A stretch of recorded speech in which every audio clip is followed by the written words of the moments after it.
আসসালামু আলাইকুম ওয়া রাহমাতুল্লাহি ওয়া বারাকাতুহু। ইন্নাল হামদালিল্লাহ ওয়াস সালাতু ওয়াস সালামু আলা রাসূলিল্লাহ। আম্মা বা'দু ফাআউযু বিল্লাহি মিনাশ শাইতানির রাজীম। বিসমিল্লাহির রাহমানির রাহিম। ওয়া'বুদ রাব্বাকা হাত্তা ইয়াতিয়াকাল ইয়াকিন। সাদাকাল্লাহুল আযীম। আল্লাহ রাব্বুল আলামিনের দরবারে লাখো কোটি শুকরিয়া, যার অশেষ মেহেরবানিতে আজকে আমরা এই জায়গায় দাঁড়িয়ে আমরা দিন ধর্মের কিছু কথা বলার ইচ্ছা পোষণ করেছি। ওমা তৌফিক ইল্লা বিল্লাহ আলাইহি তাওয়াক্কালতু ওয়া ইলাইহি উনীব। ঈদ তো শেষ হয়ে গেল। কোরবানির ঈদ ২০২৫ সালের দেখতে, দেখতে আমরা শেষ করে ফেললাম আলহামদুলিল্লাহ।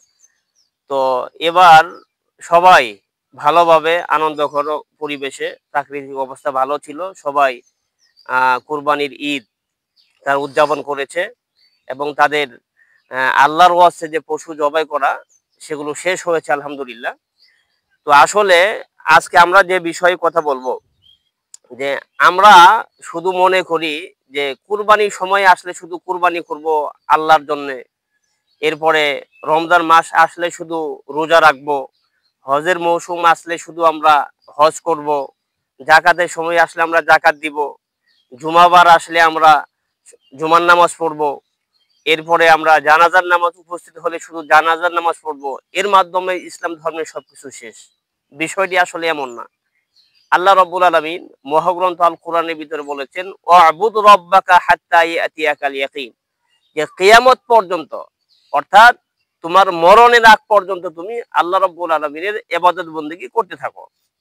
সুতরাং শুধু জুমাবারের জন্য, শুধু কুরবানির সময়ে, শুধু ঈদের সময়ে, শুধু রমজান মাসে আমরা ইবাদত করব আর সব সময় ইবাদত থেকে আমরা বঞ্চিত হব, এমনটা যেন না হয়।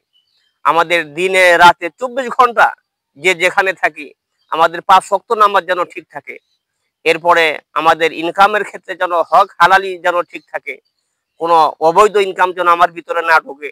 আমার মাধ্যমে যেন কোনো অন্যের ক্ষতি যেন না হয়। মিথ্যা কথা যেন আমরা না বলি। এরপরে আমাদের ব্যক্তিগত জীবন, পারিবারিক জীবন, সামাজিক জীবন, রাষ্ট্রীয় জীবন, প্রত্যেকটা জায়গায়, প্রত্যেকটা সেক্টরে ইসলাম কি বলে, কোরআন কি বলে, বিশ্বনবী কি বলেছেন, তো এই সব মেনে যদি আমরা চলতে পারি তাহলেই এই কুরবানি আমার জন্য সার্থক, এই ঈদের নামাজ আমার জন্য সার্থক, জুমার নামাজ আমার জন্য সার্থক। আর এটা যদি না হয়, শুধু দেখানোর জন্য আমরা কোরবানি করলাম, দেখানোর জন্য ঈদের নামাজ পড়লাম, দেখানোর জন্য জুমার মসজিদে উপস্থিত হইলাম, তাহলে এই দেখানো ইবাদত আল্লাহর কাছে যেমন গ্রহণযোগ্যতা পাবে না, মানুষের কাছেও সেটা স্বীকৃতি পাবে না। তো এই জন্য আমাদের উচিত হবে আমরা সব জায়গায় যে যে সেক্টরে আছি, কেউ স্কুলে আছে, কলেজে আছে, ইউনিভার্সিটিতে আছে, সে তার লেভেল ঠিক রেখে সে আল্লাহ রাব্বুল আলামিনের ইবাদত করতে থাকবে। এরপরে যারা কৃষক, সাধারণ পাবলিক, যারা ব্যবসায়ী, তাদের জায়গা থেকে আল্লাহ রাব্বুল আলামিন গুণ কীর্তন করতে থাকবে। এই কথাই আল্লাহ রাব্বুল আলামিন গুরুত্বের সাথে বলেছেন, ওয়া'বুদ রাব্বাকা হাত্তা ইয়াতিয়াকাল ইয়াকিন। তুমি কম হোক বেশি হোক, তুমি মরণের আগ পর্যন্ত আল্লাহ রাব্বুল আলামিনের ইবাদতকে তুমি ধরে রাখো। এভাবে প্রতিনিয়ত তুমি কিছু কিছু ইবাদত বন্দেগী করতে থাকো।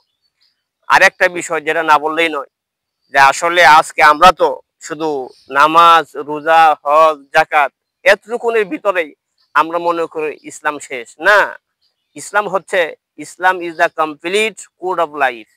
ইসলাম হচ্ছে এমন একটা জিনিস যে মানুষের জন্ম থেকে শুরু করে মরণ পর্যন্ত প্রত্যেকটা জায়গায়, প্রত্যেকটা সেক্টরে আল্লাহ রাব্বুল আলামিন কি বলেছেন, বিশ্বনবী কিভাবে কাজ করেছেন, সাহাবা একরাম কিভাবে কাজ করেছেন, সবকিছু মেনে চলার নামই হচ্ছে ইসলাম।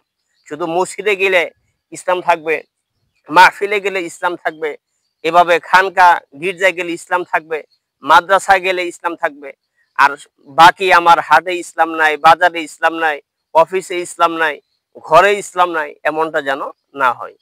যাই হোক, আল্লাহ রাব্বুল আলামিন আমাদের সবাইকে, আমরা যেন সব জায়গায় প্রত্যেকটা সেক্টরে ইসলামী হুকুমত মেনে চলার যেন আমরা চলতে পারি, আল্লাহ রাব্বুল আলামিন সেই তৌফিক দান করেন। ওয়াসসালামু আলাইকুম ওয়া রাহমাতুল্লাহি ওয়া বারাকাতুহু।